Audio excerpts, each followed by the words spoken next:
बिस्मिल्लाहिर्रहमानिर्रहीम। अस्सलाम वालेकुम। मैं हूं आपका मेज़बान आकिल हुसैन। नाज़रीन, पाकिस्तान तहरीक इंसाफ के रहनुमाओं की जानिब से तहरीक इंसाफ को खैर बात कहना या फिर इमरान खान से लाताल्लुकी का इजहार करने का जो सिलसिला है वो यहाँ रुकना या फिर थमने वाला नहीं है, बल्कि ये सिलसिला बदस्तूर जारी रहेगा और आने वाले दिनों में मज़ीद तहरीक इंसाफ के ऊपर जो है मज़ीद मुश्किल वक्त आने वाला है। और बताया जा रहा है कि मज़ीद तहरीक इंसाफ के जो अहम रहनुमा हैं वो तहरीक इंसाफ को खैर बात कहने वाले हैं।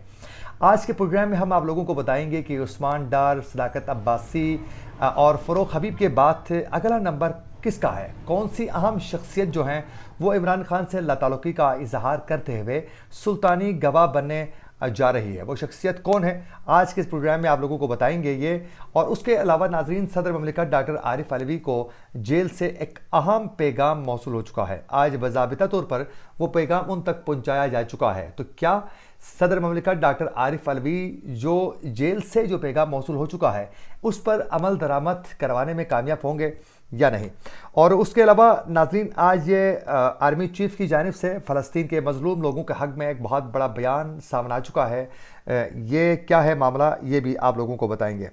नाज़रीन, सबसे पहले आप लोगों को बताते चले कि पाकिस्तान तहरीक इंसाफ के रहनुमाओं की जानिब से जो तहरीक इंसाफ को छोड़ने का जो सिलसिला है वो बदस्तूर जारी रहने वाला है। हमने पहले ही कहा था सितंबर में आप लोगों को कि अक्टूबर का महीना जो है वो तहरीक इंसाफ के ऊपर मज़ीद मुश्किल ही गुजरने वाला है और कई रहनुमा तहरीक इंसाफ के वो तहरीक इंसाफ को छोड़ देंगे और इमरान खान के खिलाफ सुल्तानी गवाह बन जाएंगे। और उसमें आप लोगों ने देखा कि किस तरह उस्मान डार, सदाकत अब्बासी और फिर उसके बाद फ़रूख हबीब ने तो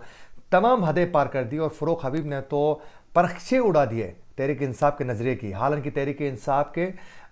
बहुत ही नज़रियाती एक रहनुमा रह चुके हैं फ़रूख हबीब, और 2018 में वो तहरीक इंसाफ के स्टूडेंट्स विंग को बाकायदा फ़ाल बनाने में मुख्तलिफ यूनिवर्सिटीज़ में फ़रूख हबीब का बहुत बड़ा नाम था और बड़ा किरदार रहा है। और हमेशा से वो इमरान खान के सामने शीशे पिलाई दीवार के तरह खड़े रहे हैं उनके मौक़िफ़ के साथ। जब वो 5 माह से गए थे तो उस वक़्त भी उन्होंने मुख्तलिफ जगहों से नामालूम मकामात से वो बाकायदा मुख्तलिफ टीवी चैनल्स में बाकायदा तहरीक इंसाफ का मौक़िफ़ वाज़े करते थे। लेकिन हमने देखा कि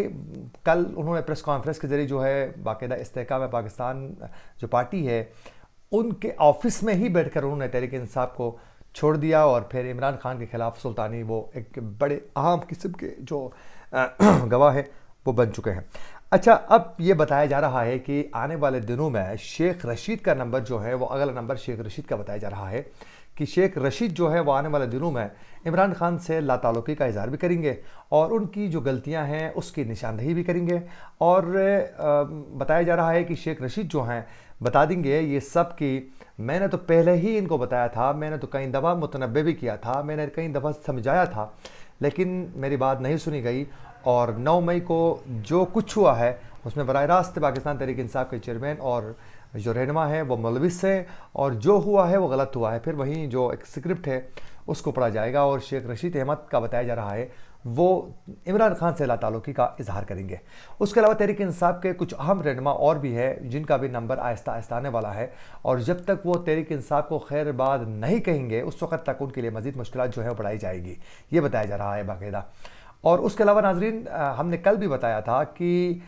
इस वक्त मुराद सईद के खिलाफ जो है बाकायदा बड़े अहम किस्म की कार्रवाइयों का सिलसिला बदस्तूर जारी है। उनको गिरफ्तार करने की हर मुमकिन कोशिश की जा रही है और बताया जा रहा है कि जहां भी छापा मारा जाता है तो वहां से पहले ही फरार हुए होते हैं और वो एक जगह में मुसलसल अभी तक मौजूद ही नहीं है।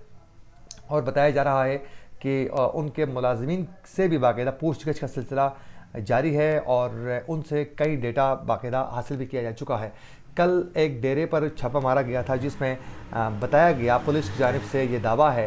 कि वहाँ से कुछ असला भी बरामद किया जा चुका है 2 गाड़ियों से। एक गाड़ी खुद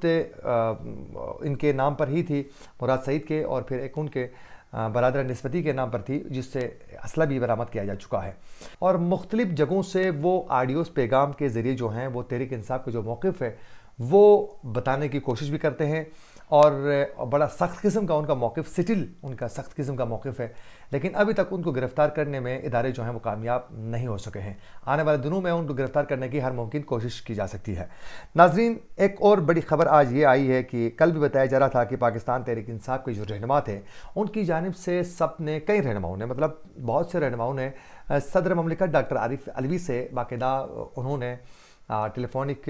رابطہ کر کے ریکویسٹ کیا ہے کہ آپ کردار ادا کریں اور کسی طریقے سے اسٹیبلشمنٹ اور تحریک انصاف کے بیچ میں جو حالات ہیں ان کو آپ سازگار بنائیں، اور پھر ایک ماحول جو ہے وہ سازگار بنانے کے بعد دیگر سیاسی جماعتوں کے ساتھ بھی تعلقات بحال کرنے کی آپ نے کوشش کرنی ہے۔ آج یہ بتایا جا رہا ہے کہ باقاعدہ ناظرین آج پاکستان تحریک انصاف کے جو ایک کمیٹی تھی، ایک وفد نے باقاعدہ جا کر صدر مملکت ڈاکٹر عارف علوی سے ملاقات کی ہے، اور اس ملاقات میں پی ٹی آئی کے جو ترجمان ہیں رؤوف حسن اور عمیر نیازی نے باقاعدہ صدر سے ملاقات کی ہے، اور عمران خان کا جو موقف تھا، جو پیغام تھا، اس حوالے سے ان کو آگاہ کیا گیا ہے، اور بتایا گیا ہے کہ آپ کو باقاعدہ عمران خان نے کہا ہے کہ الیکشن کے معاملے کو لے کر اسٹیبلشمنٹ اور سیاسی جماعتوں کے ساتھ تعلقات بحال کرنے کے لیے باقاعدہ کردار ادا کرنے کی ضرورت ہے۔ اور اس کے علاوہ ناظرین ان کی پارٹی کے کچھ ذرائع سے یہ بھی خبریں سامنے آ رہی ہیں کہ عمیر نیازی کو چیئرمین تحریک انصاف نے کچھ دن پہلے باقاعدہ جیل میں یہ ہدایت کی تھی کہ علیمہ خان اور پارٹی کے وکلاء نے صدر اور پی ٹی آئی کے چیئرمین پی ٹی آئی کی ناراضگی کے بارے میں بتایا تھا، تو باقاعدہ ان کو عمیر نیازی کو چیئرمین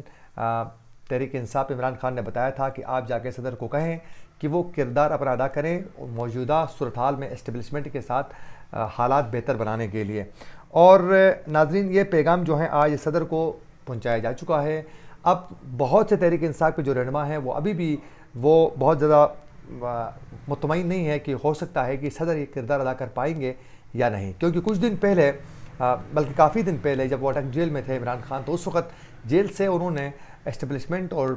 تمام سیاسی جماعتوں سے بات چیت کے سلسلے کو آگے بڑھانے کا پیغام انہوں نے جاری کیا تھا، لیکن کسی نے بھی ان کی بات کو سیریس نہیں لیا ہے۔ تو کیا صدر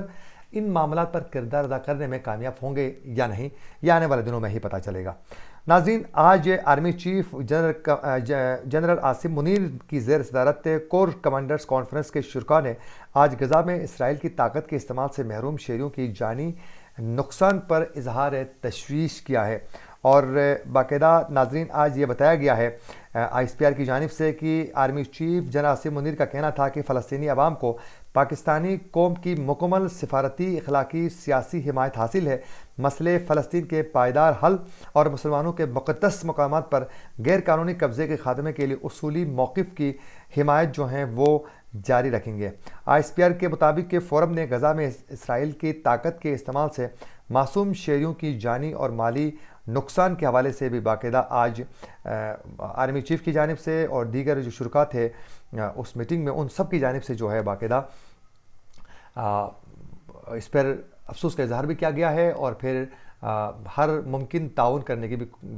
کا بتایا گیا کہ ہم آپ کے ساتھ ہیں۔ کوئی مالی تعاون کا ابھی تک کوئی ذکر اس میں نہیں ہے۔ اور ناظرین اس وقت اسرائیل کے جرائم جاری ہیں اور مزاحمتی قوتوں کو کوئی نہیں روک سکتا ہے، یہ کہنا ہے علی خامنائی کی۔ رہبر معظم علی خامنائی نے اب سے کچھ دیر پہلے یہ پیغام جاری کیا ہے کہ اسرائیل کی جو جارحیت ہے وہ بدستور جاری ہے، اور اسرائیلی بمباری روکنے کا مطالبہ کرتے ہوئے کہا ہے کہ اسرائیل کی جرائم جاری ہیں،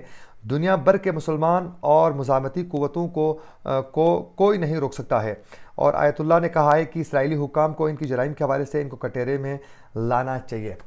ناظرین اسی کے ساتھ اپنے میزبان عاقل حسین کو دیجیے اجازت، اللہ نگہبان۔